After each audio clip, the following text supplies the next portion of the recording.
नमस्कार दोस्तों, मैं विमलेश गौतम और आप देख रहे हैं ट्रिपल बी ओवरसीज।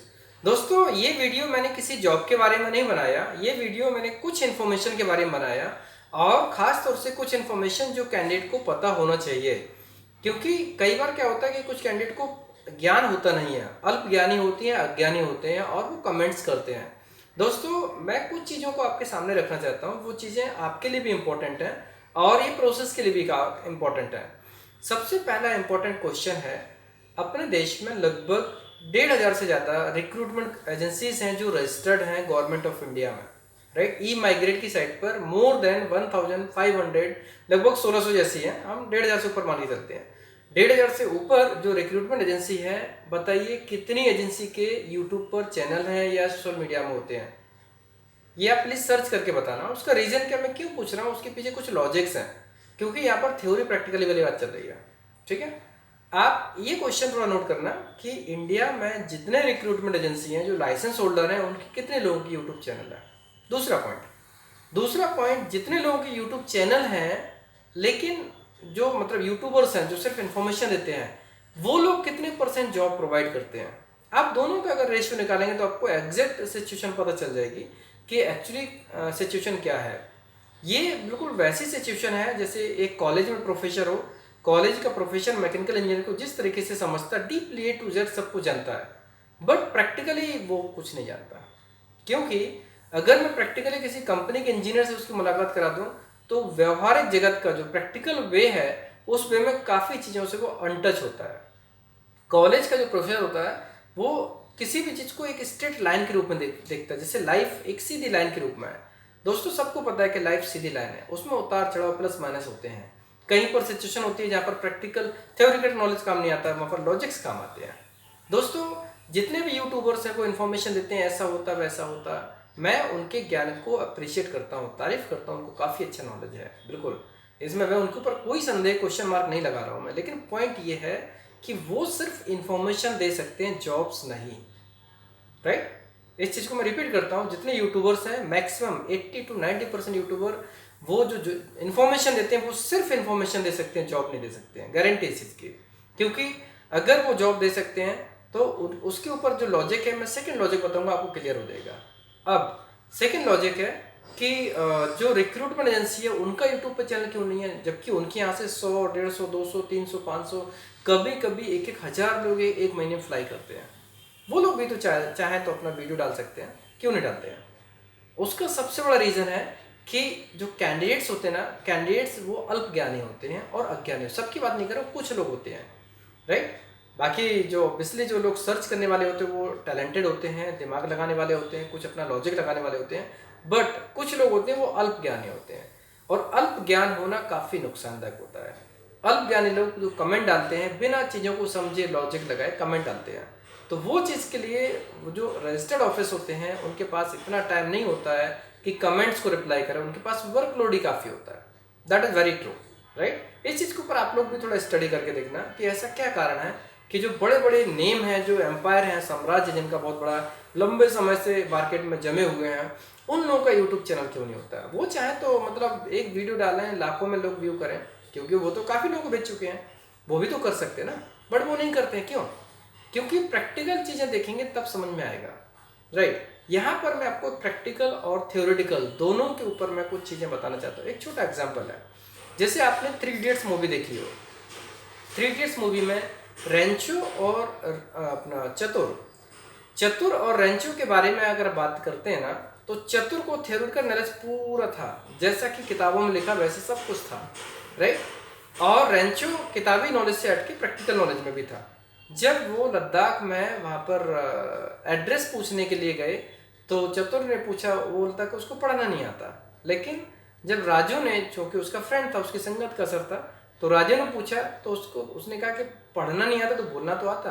सेम फर्क होता है जो प्रोफेसर्स होते हैं, मीन्स जो इन्फॉर्मेशन देने वाले होते हैं और जो जॉब देने वाले होते हैं। जॉब देने में कितने चैलेंजेस होते हैं, इन्फॉर्मेशन देने वाले को सच में पता नहीं होता। राइट, और वो चैलेंजेस मैं एक एक करके आपको सामने रखूंगा, क्योंकि ये बहुत इंपॉर्टेंट है। क्योंकि कुछ लोग जो अल्प ज्ञानी हैं, मैं उनको गलत नहीं बोलूँगा, लेकिन उनको अल्प ज्ञान है, उनको थोड़ा ज्ञान कलेक्ट करने की ज़रूरत है। कुछ अल्प ज्ञानी लोग होते हैं वो कमेंट डालते हैं, बिना लॉजिक के कमेंट्स डालते हैं। या तो वो लाइक टाइम पास करते हैं या फिर अल्प ज्ञान होने की वजह से शायद उनको पूरी जानकारी नहीं होती है, इसलिए कमेंट्स डालते हैं। ये वीडियो बनाने का मकसद सबसे बड़ा वही मकसद है कि जो प्रोफेसर्स होते हैं, जो इन्फॉर्मेशन देने वाले होते हैं, उनको प्रैक्टिकल लाइफ में जो प्लस माइनस होते हैं, जो उतार चढ़ाव होते हैं, उनके बारे में सच में पता नहीं होता है। अब पता नहीं होता तो वो जितनी बुद्धि होती है उतना लॉजिक लगाते हैं। यहाँ पर सबसे इंपॉर्टेंट चीज़ ये कि कुछ लोग बोलते हैं कि सर फ्लाइट चालू नहीं है, क्या होगा, एम्बेसी बंद है, क्या होगा, ये फेक है, ये जानकारी सही नहीं है, फ्रॉड है। ये सबसे पहले मुझे एक चीज़ का मतलब क्लेरिफिकेशन चाहिए होगा कि फ्रॉड वर्ड की डेफिनेशन क्या होती है, फेक वर्ड की डेफिनेशन क्या होती है। इवन कुछ लोगों को स्पेलिंग लिखना नहीं आता, ढंग से टाइप करना नहीं आता, वो लोग भी क्वेश्चन पुट करते हैं। दोस्तों, जब तक हम किसी प्रोसेस के बारे में डीप में नहीं है, ठीक है, तब तक हम उसके बारे में कोई कमेंट नहीं कर सकते हैं। दोस्तों, आपको इतना तो पता होगा क्योंकि चैनल यूट्यूब जो है वो ओवरसीज़ के बारे में है और ओवरसीज़ के व्यू जो दर्शक हैं वो लोग ही इसको देखते हैं। तो इतना तो आइडिया होगा कि जब ओवरसीज़ से कोई क्लाइंट आता है, उसके इंटरव्यू के टाइम पर बहुत भीड़ होती है, वॉक-इन्स होता है, उसमें काफ़ी भीड़ होती है और उस टाइम पर जो लोग सिलेक्ट होते हैं, सिलेक्ट नहीं होते, जो माहौल बनता है, लाइक वहाँ पर टाइम इतना इंपॉर्टेंट होता है, किसी से बात करने का समय नहीं होता है, राइट। अगर मैं वहाँ पर देखें तो एक लाइक बहुत से लोग हैप्पी होके भी जाते हैं, तो बहुत से लोग असंतुष्ट होके भी जाते हैं, राइट। अगर वो यूट्यूब चैनल बनाने लगे तो बहुत सारे लोग अपने मन की भड़ास वहाँ ना बोल के यूट्यूब पर निकाल सकते हैं, राइट। सो उनके पास काम करने के लिए समय है, वेस्ट करने के लिए नहीं है। सेम चीज़ है कि जो काम करना चाहेगा वो वेस्ट नहीं करेगा, टाइम को वेस्ट नहीं करेगा, क्योंकि सबसे इंपॉर्टेंट चीज़ है काम होना चाहिए, राइट। और काम होने के लिए फालतू चीज़ों में एनर्जी जाएगी तो काम कभी नहीं होगा, राइट। जो ऑफिस में हर महीने 200 300 500 लोग जाते हैं, सोचने वाली बात है, वो अगर यूट्यूब चैनल बनाएंगे तो उनको लाइक मिलियन से ऊपर व्यू मिल जाएंगे। लेकिन सबसे बड़ा रीज़न है कि जो वहाँ पर इंटरव्यूज देने आते हैं, भले कैंडिडेट की कमी हो, जो इंटरव्यू देने जाते हैं वो लोग तो कुछ लोग तो असंतुष्ट हो ही जाएंगे, सिलेक्ट नहीं होंगे, लंबा दिन का वेट किया ऐसा वैसा, और वो किसी भी लेवल के हों, उनको कम्युनिकेशन करना नहीं आएगा, लेवल का लैंग्वेज भी पता नहीं होगा, जो लैंग्वेज का लेवल पता नहीं होगा, तो वो कैसे कम्युनिकेट करेंगे। ये बहुत बड़ा रीज़न है। आप इस चीज़ को चाहे तो रिसर्च करके देख सकते हैं, और अगर किसी को लगता है कि नहीं मैं इसमें कुछ गलत बोल रहा हूँ तो आप मुझे वो एक रेशियो बना के दिखा दें कि इतने % कंपनीज़ के यूट्यूब चैनल्स हैं और वो लोग प्रॉपरली इन्फॉर्मेशन देते हैं। बहुत कम परसेंट है, 80 to 90% I am sure 80 to 90% companies का यूट्यूब चैनल नहीं है जो कि एक्चुअल में जॉब प्रोवाइड करते हैं, और 80 to 90% ऐसे यूट्यूब के चैनल हैं जो सिर्फ इन्फॉर्मेशन देते हैं, जॉब्स नहीं देते हैं। दोस्तों, इस चीज़ को बिल्कुल प्रैक्टिकली समझना होगा। आप इस चीज़ को प्रैक्टिकली समझेंगे तो फिर आपको ये क्लियर हो जाएगा कि इन्फॉर्मेशन एक अलग चीज़ है, प्रैक्टिकल वर्ल्ड एक अलग चीज़ है, और जो एक स्ट्रैटेजी बनाना होता है, एक कोई किसी भी काम पे सॉल्यूशन निकालना होता है, कभी प्लस माइनस करके भी सॉल्यूशन निकालना होता है। इसके लिए वीडियो बहुत ज़रूरी था। अब बात करते हैं कोई भी चीज़ का गलत होने का। दोस्तों, यहाँ पर हम इतना आपको एश्योरेंस दे सकते हैं, गारंटी दे सकते हैं इस चीज़ की, ट्रिपल बी में जो भी बंदा आएगा, ट्रिपल बी में जो भी बंदे अप्लाई करते हैं या जो करने वाले हैं, उनके लिए टाइम और मनी वेस्ट बिल्कुल नहीं हुआ, दैट इज़ वेरी श्योर। यहाँ पर लाइक 100% जॉब गारंटी नहीं दे सकते हैं, ये कंफर्म है। हम लोग जो एक रेशियो होता है 80%, 90%, 95%, इवन 99% तक भी बोल सकते हैं, 100% नहीं बोल सकते हैं। उसका रीज़न है क्योंकि 100% कंफर्म तभी होता है जब बंदे का जो सिलेक्शन करने वाला HR कमिट करे या वीज़ा लगाने वाले एम्बेसी कमिट करे, राइट। तो लक फैक्टर काम आता है, बंदों के कैंडिडेट के डॉक्यूमेंट्स इंपॉर्टेंट होते हैं, उनका परफॉर्मेंस इंपॉर्टेंट होता है, बहुत सारी चीज़ें मैटर करती हैं, तब जाके 100% होता है। तो हमारे ऑफिस से जो भी कमिटमेंट होता है ना, वो कमिटमेंट 80%, 85, 90, 95% होता है, इवन 99% भी हो सकता है, 100% नहीं होता। लेकिन इसका मतलब ये नहीं कि हम लोग अपने काम को पूरा नहीं करेंगे। हमारी तरफ से एफर्ट्स के नाम पर आपको 100% एफर्ट्स मिलेगा। हमारा जो प्रयास होगा वो 100% होगा आपको प्रॉपर सर्विस देने के लिए। अब यहाँ पर बात करते हैं कि इसमें कोई भी कैंडिडेट यहाँ पर जो अप्लाई करेगा, हम लोग एग्रीमेंट क्यों करते हैं? दूसरे लोगों के ऊपर हम कुछ नहीं बोलेंगे, दूसरे ऑफिस में क्या होता है कैसे नहीं होता है। यहाँ पर कैंडिडेट को जो भी चीज़ सबमिट करता है ना, उसको हर चीज़ की रिसिप्ट मिलती है, हर चीज़ ऑन द स्पॉट होती है। इससे ट्रांसपेरेंट प्रोसेस क्या हो सकती है? प्रोसेस को जितना नीट एंड क्लीन किया जाए उससे बेटर क्या हो सकता है? यहाँ पर हर टर्म्स, जो भी कोई भी कैंडिडेट अगर एजुकेटेड हो या अनएजुकेटेड हो लेकिन समझदार हो, कोई भी समझदार कैंडिडेट इस चीज़ को अगर समझेगा कि अगर कोई भी टर्म्स मैं ऑन द पेपर अगर किसी से साइन करता हूँ ना, तो वो कितनी क्लियर होगी, नीट एंड क्लियर होगी, तभी हम ऑन द पेपर करते हैं। और उसका रीज़न है कि यहाँ पर दोनों लोग एक साथ बंधे होते हैं। अब यहाँ पर जैसे एक पॉइंट आता है, कैंडिडेट को कई बार फ्रॉड होता है, नो डाउट मैं भी जानता हूँ, इवन मैं भी विक्टिम हुआ इस चीज़ का कई बार कि मतलब 3-4 लोगों ने मुझे भी चीट किया था, जो मैंने पिछले वीडियो में बताया था दुबई कुवैत के नाम पर, राइट दोस्तों। वो एक अलग फैक्टर है, जो जिन लोगों ने चीट किया वो जानकारी का अभाव होगा। अभी मैं जानकारी खुद देता हूँ कि आप किसी भी चीज़ को कैसे चेक कर सकते हो। अगर वो जानकारी मैं खुद देता हूँ तो आप इस चीज़ से संतुष्ट होना चाहिए कि हमारे यहाँ पर डॉक्यूमेंट्स या जानकारी या प्रोसेस को वेरीफाई किए बिना आगे प्रोसेस नहीं होता। हाँ, एक चीज़ हो सकती है, कुछ अनुमान होता है। अभी कोरोना आया, किसी को पता नहीं था कोरोना आने वाला है, लेकिन कोरोना आया। कोरोना आने से लाइफ कितनी अस्त व्यस्त हुई है, बहुत सारी चीज़ें अभी बंद पड़ी हुई हैं, लेकिन उम्मीद तो है। बिना उम्मीद के दुनिया तो ऐसा तो नहीं बंद हो जाएगी। अगर कोई बोले फ्लाइट चालू नहीं है तो क्या मतलब, इट मीन्स ऐसा तो नहीं कि आगे चलकर विदेशों से समझौता नहीं होगा, विदेशों में लोग काम करने नहीं जाएंगे, विदेशों में वीज़ा नहीं मिलेंगे। दोस्तों सब कुछ होगा, सॉल्यूशन समय के हिसाब से होगा, धीरे धीरे करके सॉल्यूशन होगा। यहाँ पर अगर किसी भी देश की बात करें, उस देश का वर्क परमिट चालू नहीं हुआ, उस देश की फ्लाइट चालू नहीं हुई। सही नेगेटिव हमें दोनों पहलू रखना है, लेकिन हम सिर्फ नेगेटिव पहलू को अगर फोकस करेंगे तो नेगेटिव, सिंपल सी बात है, पॉजिटिव पक्ष हमें दिखेगा नहीं, सिंपल सी बात है। दोस्तों अभी आपको इतना तो आइडिया लग गया होगा कि इंटरनेशनल बॉर्डर चालू नहीं हुआ, फिर भी कई देशों की फ्लाइट चालू हो गई। क्यों चालू हुई है? आपके हिसाब से तो, जो लोग ऐसा सोचते हैं कि फ्लाइट चालू नहीं है, काम नहीं होगा, उनके हिसाब से तो कुछ चालू नहीं होना चाहिए था। क्यों हो रहा? क्योंकि गवर्नमेंट, हमसे ज़्यादा गवर्नमेंट को चिंता है इस चीज़ की। विदेश जो ट्रांसफर, जो भी ट्रैवलिंग होती है, इंटरनेशनल ट्रैवलिंग होती है, चाहे वो एम्बेसी मतलब विजिट वीज़ा वाला हो, वर्क वीज़ा वाला, कोई भी वीज़ा हो, एम्बेसी का कनेक्शन गवर्नमेंट से, तो सिंपल सी बात है गवर्नमेंट इस चीज़ के लिए काफ़ी चिंतित होती है कि जो इंटरनेशनल ट्रैवलिंग चालू होना चाहिए, कि वो उससे गवर्नमेंट, दोनों गवर्नमेंट को काफ़ी फ़ायदा होता है। जब वो लोग इस चीज़ के लिए चिंतित हैं, हमसे ज़्यादा चिंतित है वो। हम लोग तो सिर्फ रोजगार के बारे में बात करते हैं, वो लोग तो काफ़ी कुछ चीज़ों के ऊपर बात करते हैं। तो वो लोग हमसे ज़्यादा चिंतित हैं, इसलिए हमसे ज़्यादा वो प्रयासरत हैं चीज़ों को सॉल्व करने के लिए। ऐसा कोई सा भी देश नहीं है जो इस चीज़ में प्लानिंग ना कर रहा हो कि कब कैसे नॉर्मल कंडीशन हो। अब आज के डेट में अगर फ्लाइट चालू नहीं है, आज के डेट में एम्बेसी चालू नहीं है, तो प्रोसेसिंग टाइम भी तो है ना, 2 महीना, 3 महीना, 4 महीना, 5 महीना, किस चीज़ का है? फालतू वेट करने के लिए नहीं है। उस प्रोसेसिंग टाइम में कुछ समय इस चीज़ का भी है कि एम्बेसी खुलने के बाद क्या होगा, कुछ समय इस चीज़ का भी है, सिलेक्शन होगा, बैकएंड प्रोसेस होती है, वो भी होती है। ये क्वेरीज कई लोगों ने पुट की। इस वीडियो को बनाने का सबसे बड़ा मकसद यही था कि 2 चीज़ें क्लियर करना है। दोस्तों आज एम्बेसी चालू नहीं है, लेकिन आप अगर पिछले 1 महीने के अंदर हुए चेंजेस को देखेंगे तो आप अगले 1 महीने के अंदर क्या क्या चेंज होने वाला है आपको उसका आइडिया लग जाएगा। 1 अक्टूबर से काफ़ी सारे देशों की फ्लाइट चालू होने वाली है। अभी गम का मेडिकल भी ऑलमोस्ट चालू हो गया है, शायद अभी आज से वर्किंग में भी आ गया, राइट। और जो जो चीज़ें हैं धीरे धीरे करके ओपन हो रही हैं, क्योंकि हर कंट्री में प्रोडक्शन डाउन पड़ा हुआ, हर कंट्री की जीडीपी गिरी हुई है। तो जीडीपी गिरी हुई है, उसको बढ़ाने के लिए काम तो करना पड़ेगा ना। ऐसा तो है नहीं कि कोरोना कोरोना को लेके रोते रहेंगे, बिल्कुल नहीं। कोरोना है, उसका सॉल्यूशंस निकालने पड़ेगा। फ्लाइट्स बंद है, सब्सटीट्यूट निकालना पड़ेगा। जैसे मान लीजिए पहले वडोदरा से बॉम्बे की पहले 28-30 ट्रेन थी, अब 5-6 ट्रेनें केवल, ज़्यादा नहीं है। क्यों? क्योंकि वो जो टाइम है, काम जो इंपॉर्टेंट लोगों को जाना है, जिसको भी इंपॉर्टेंट काम होगा बॉम्बे जाने का या बॉम्बे से वडोदरा आने का, उन लोगों को साधन मिल जाएगा। हाँ, ऑप्शंस कम होंगे बट साधन तो मिलेगा ना। क्यों नहीं मिलेगा? अभी देखो, देखा जाए ऑलमोस्ट काफ़ी सारी कंट्रीज की ऐसी फ्लाइट चालू हैं जो कम है, कुछ प्रोजेक्ट के थ्रू है, तहत में है, कुछ स्पेशल फ्लाइट्स के रूप में है। क्यों है? क्योंकि उससे काम हो जाना चाहिए। हाँ, ये मान सकते हैं विजिटिंग वाला वीज़ा भी बंद है, वो गैदरिंग की वजह से नहीं है, लेकिन वर्क वीज़ा का प्रोसेस कई देशों का चालू हो चुका है। यहाँ पर लाइक हम एक उम्मीद के ऊपर काम कर रहे हैं, राइट। यहाँ पर लाइक जो भी चीज़ें हैं, सब ये उम्मीद करते हैं कि 1 महीने 2 महीने में चीज़ें नॉर्मल हो जाएंगी।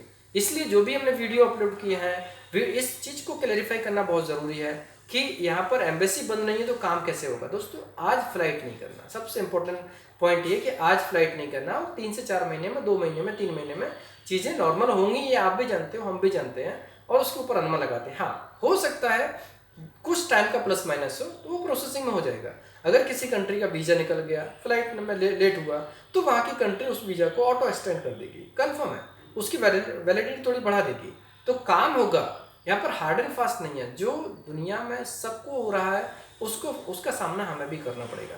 हाँ, अब यहाँ पर एक पॉइंट है, जो लोग सोचते हैं कि सारी चीज़ें नॉर्मल होने के बाद जाएं, तो उनके सामने एक उदाहरण रखना चाहूँगा। जब शुरू में जियो आया था, जियो शुरू में आया था उस टाइम पर अनलिमिटेड 3 महीने के लिए फ्री था, तो बहुत से लोगों ने बहुत सारे भ्रांतियां फैला दी थी, गलत फहमियाँ फैला दी थी। अरे जियो की सिम है, मोबाइल में डालोगे सेट हैंग हो जाएगा, उस सेट में दोबारा दूसरी सिम काम नहीं करेगी, सिर्फ जियो की सिम काम करेगी, उसमें लाखों का बिल आता है, ये वो मतलब गलत गलत इन्फॉर्मेशन से लोगों को इतना बहका दिया था कि बहुत सारे लोग बाद में पछता रहे थे कि अरे हमने इसका फ़ायदा नहीं लिया। और जिन लोग जो लोग होते हैं, जो डेयर डेविल होते हैं, जो लोग चैलेंज का फेस सामना करने वाले होते हैं, उन लोगों ने उसका लाभ लिया। और आज के टाइम में किसको परेशानी है, किसका सेट हैंग हुआ, क्या आप बता सकते हैं? नहीं बता सकते हैं, मतलब होगा नहीं, बता तो सकते हैं लेकिन कोई भी ऐसा एग्जांपल नहीं मिलेगा जिसका सेट हैंग हुआ हो। दोस्तों यही चीज़ होती है, जब कोई चीज़ होती है उसको एक्सेप्ट करना, उसके लिए रिसर्च करना ही आपकी रिस्पॉन्सिबिलिटी होती है। डायरेक्टली कमेंट पुट करना, इसमें आप खुद का ही लॉस है। कोई इंसान अगर जॉब सर्च कर रहा हो लेकिन ये चीज़ सोच के कि भाई हम अभी जाएंगे तो रिस्क के बाद जाएंगे, तो ऑब्वियसली उसका 2-3 महीना वेस्ट हो जाएगा।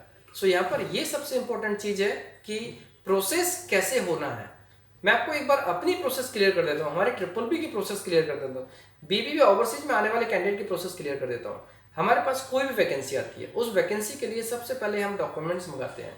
दोस्तों ये अलग बात है कि अभी वर्कलोड ज़्यादा है तो अभी सबको रिस्पॉन्स नहीं हो पाता, लेकिन अगले महीने से जब इंटरनेशनल फ्लाइट चालू हो जाएंगी और लोकल ट्रेन चालू हो जाएंगी, उसके बाद से ये श्योरिटी है कि हमारे ऑफिस में सेम डे बंदे को रिस्पॉन्स मिलेगा, नेक्स्ट डे तो आप पक्का मिल ही जाएगा, ये कंफर्म है, चाहे वो ईमेल पे हो, चाहे व्हाट्सएप पे हो, चाहे कॉल पे हो। अभी हो सकता है कुछ टाइम 1-2 वीक हमें थोड़ा सा ऐसे चलना पड़ेगा जिसमें हम कोशिश करेंगे पूरे रिप्लाई करने का, लेकिन वर्कलोड ज़्यादा है। लेकिन पहला स्टेप हो जाएगा, कैंडिडेट डॉक्यूमेंट भेजेगा, हम असेसमेंट करेंगे, असेसमेंट करने के बाद में बंदे को ऑफिस आना होगा, अगर पेमेंट आफ्टर वीजा है तो भी एग्रीमेंट होगा, और प्रोसेसिंग में कुछ चीज़ पहले है तो उसका भी एग्रीमेंट होगा।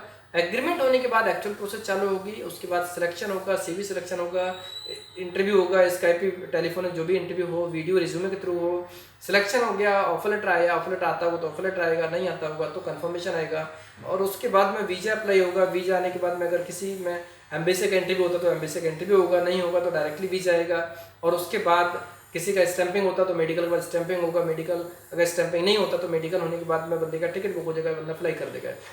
ये टोटल प्रोसेस है। कंट्री का टाइम, गल्फ कंट्री में 2 से 3 महीने का टाइम लगता है, सिंगापुर में 3 से 4 महीने का टाइम लगता है, यूरोप में 3 से 5 महीने का टाइम लगता है, कभी कभी 6 महीने का टाइम लगता है। तो ये टाइम और प्रोसेस के ऊपर हम लोग काफ़ी कॉन्फिडेंट हैं इस प्रोसेस के हिसाब से, पूरा प्रोसेस को टाइम पर करने के लिए। दोस्तों यहाँ पर थोड़ा बहुत प्लस माइनस हो सकता है, और उसको हम एक एग्रीमेंट की क्लॉज में डालते भी हैं कि अगर कोरोना की वजह से कुछ थोड़ा बहुत प्लस माइनस हो वो अंडरस्टूड करना पड़ेगा, राइट। यहाँ पर किसी का टाइम और मनी वेस्ट नहीं होगा, इसकी पूरी गारंटी, 100% गारंटी है। कोई भी कैंडिडेट ऐसा मतलब नहीं होगा जिसको लाइक BBB की तरफ से, BBB की प्रोसेस की वजह से कुछ लॉस हुआ हो, राइट। दोस्तों ये इंपॉर्टेंट चीज़ है कि हमें एक दूसरे के टाइम की वैल्यू रखना है, एक दूसरे के कमेंट की वैल्यू रखना है, एक दूसरे के आगे लाभ या हानि के बारे में सोचना है, उसके हिसाब से भी काम हो पाएगा। और इस चीज़ के लिए आप लोग एक बार रिसर्च जरूर कीजिए कि ऐसा क्यों होता है कि टॉप रिक्रूटर लोग नहीं डालते। अब बात आती है लाइसेंस की। दोस्तों अभी BBB हमारे जितने भी पार्टनर्स हैं वो सभी लाइसेंस होल्डर होते हैं, राइट, सभी लाइसेंस होल्डर, वो भी 1000+ लाइसेंस होल्डर। और वो लोग लाइक उनके पास में जो क्लाइंट डायरेक्ट होते हैं, हम उनके साथ में ही काम करते हैं, चाहे बॉम्बे हो, दिल्ली हो, कहीं पर भी हो, लाइसेंस होल्डर एजेंसी के साथ में ही हम लोग काम करते हैं। और हमारी प्रोसेस भी चालू है, और बहुत जल्दी BBB का खुद का भी लाइसेंस होगा। जब तक खुद का लाइसेंस नहीं है तब तक हम दूसरे पार्टनर्स के साथ में लाइसेंस उनके साथ में मिलकर काम करते हैं, और प्रोसेस कम्प्लीटली ऑथेंटिक है। हमारे पास जो वैकेंसी आती है उनके थ्रू आती है, और उनके थ्रू कोई भी वैकेंसी फेक नहीं आती है। फेक डिमांड सिर्फ उनके पास आती है जिनके पास लाइसेंस नहीं होता है, राइट। और हमारे पास जो भी डिमांड्स आती है वो डिमांड्स हमारे रजिस्टर्ड ऑफिस से आती है, जो हमारे पार्टनर्स हैं उनके रजिस्टर्ड ऑफिस से आती है। तो वो लोग कभी भी फेक डिमांड नहीं बोलते हैं। ये हो सकता है कि काम कभी प्लस माइनस हो, 100% काम कभी नहीं होता, कभी कुछ गेम फेल हो जाते हैं, कुछ गेम लेट हो जाते हैं, वो अलग चीज़ है, उसके ऊपर तो प्रैक्टिकली है, वो हर चीज़ को देखना होता है, राइट। बट यहाँ पर काम के ऊपर फेक डिमांड तो नहीं होगा, ये कंफर्म है, 100% कंफर्म है, राइट। सो दोस्तों अगर कोई ये क्वेरी करे तो इसमें मैं क्लियर बोल सकता हूँ कि हमारी प्रोसेस में मैं पूरा कॉन्फिडेंट हूँ, हमारी टीम पूरी कॉन्फिडेंट है, और कोई भी कैंडिडेट बाहर से क्वेरी कुछ भी कर सकता है, लेकिन अगर एक बार वो हमारे ऑफिस में विजिट करेगा तो उसको हमारी प्रोसेस का एक्चुअल वे पता चल जाएगा कि हमारी एक्चुअल प्रोसेस कैसी है, हम लोग कैसे काम करते हैं, कैंडिडेट को कितना सपोर्ट करते हैं, इवन कैंडिडेट को जितना सपोर्ट हो सकता है हम उतना सपोर्ट करते हैं, उसका टाइम वेस्ट ना हो, मनी वेस्ट ना हो, उस तरफ हर संभव प्रयास करते हैं। बाकी किसी को जस्टिफिकेशन के लिए तो खैर कितना भी जस्टिफिकेशन तो पॉसिबल नहीं है, इसलिए हम उस तरफ ज़्यादा फोकस नहीं करेंगे।